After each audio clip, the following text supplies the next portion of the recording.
ውድ ኢትዮጵያውያን ብልጽግና ፓርቲ ባለፉት የለውጥ ዓመታት በርካታ ምርታ ካስመዘገበባቸው ዘርፎች መካከል የውጭ ግንኙነትና ዲፕሎማሲ ዘርፍ አንዱ ነው። በዚህ ዘርፍ የኢትዮጵያ ብሔራዊ ጥቅምና ሀገራዊ ክብር፣ የዜጎች መብትና ደህንነት፣ ወዳጅ ማብዛትና በሁለትዮሽ እንዲሁም በባለብዙ ወገን መድረኮች ላይ የላቀ ተደማጭነት ለኢትዮጵያ ማስገኘት ቁልፍ ግቦቻችን ናቸው። ብልጽግና በእነዚህ ግቦች ስኬት ረገድ በተግባር የተፈተነ በእጅግ አስቸጋሪ ዓለም አቀፍና ቀጠናዊ ሁኔታዎች ውስጥ በድል የተሻገረ የኢትዮጵያን የዲፕሎማሲ ቁመና ያደሰ የትላንት ስህተቶችን ለማረም የዛሬ ፍላጎቶችን ለማሟላት እንዲሁም የነገ ተስፋዎችን እውን ለማድረግ የሚረዱ ተግባራዊ እርምጃዎችን መውሰድ የቻለ ፓርቲ ነው።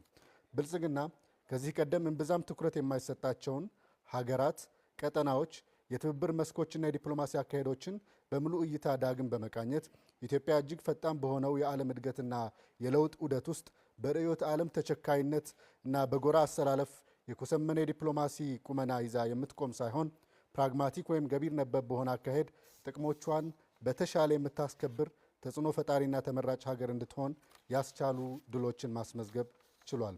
በዚህም የዜጎችን ክብር ማረጋገጥ፣ የኢኮኖሚ እድገቱን ማገዝ፣ ቀጠናዊ የመሰረተ ልማት፣ የኃይል፣ የንግድና የህዝብ ለህዝብ ትስስሮችን ማጠናከር፣ የኢትዮጵያ ተሰሚነትን ማጎልበት፣ በአጠቃላይ በዲፕሎማሲው ዘርፍ ወደ ተምሳሌት ሀገር ለምናደርገው ጉዞ መልካም መሰረት ማስቀመጥ ተችሏል። በቅድሚያ ለጎረቤት መርሃችን በጎረቤት ሀገራት ህዝቦች ዘንድ ኢትዮጵያን መልካም ስም ለማደስ የሚያስችሉ በርካታ ትሩፋቶች ማግኘት ተችሏል። ከጎረቤት ሀገራት ባሻገርም በተለያዩ የዓለም ክፍሎች በርካታ አዳዲስ ወዳጅነቶችን መፍጠር፣ ነባሮቹንም በጋራ ተጠቃሚነትና እኩልነት መርህ ማደስ ተችሏል።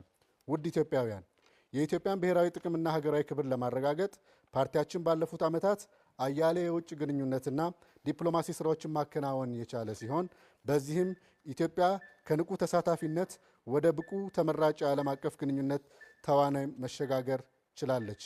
ብልጽግና የኢትዮጵያ ህልውና ከአባይ ወንዝና ከቀይ ባህር ጋር እጅግ የተቆራኘ መሆኑን በጽኑ ያምናል።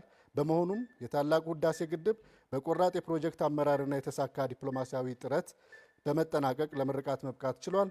በተመሳሳይም ኢትዮጵያ ባልተገባ መልኩ ተገፍታ እንድትርቅ ከተደረገችበት የቀይ ባህር አካባቢ ዳግም በክብር ትመለስ ዘንድ የኢትዮጵያን ሉዓላዊ የባህር በር ጥያቄ ከተዳፈነበት እንዲነሳ ማድረግ የማይቀለበስ ረዥም ርቀት መጓዝ ችሏል። ውድ ኢትዮጵያውያን ብልጽግናን ይምረጡ።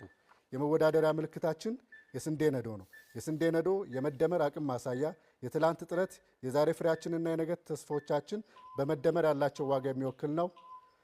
ነዶ የኢትዮጵያን ሁለንተናዊ ሉዓላዊነት ለማረጋገጥ ትልምም ሆነ መጻኢ ዕጣ ፈንታዋን ለመወሰን እድሉ በእጃችን ያለ መሆኑን የሚያረጋግጥ ምልክታችን ነው።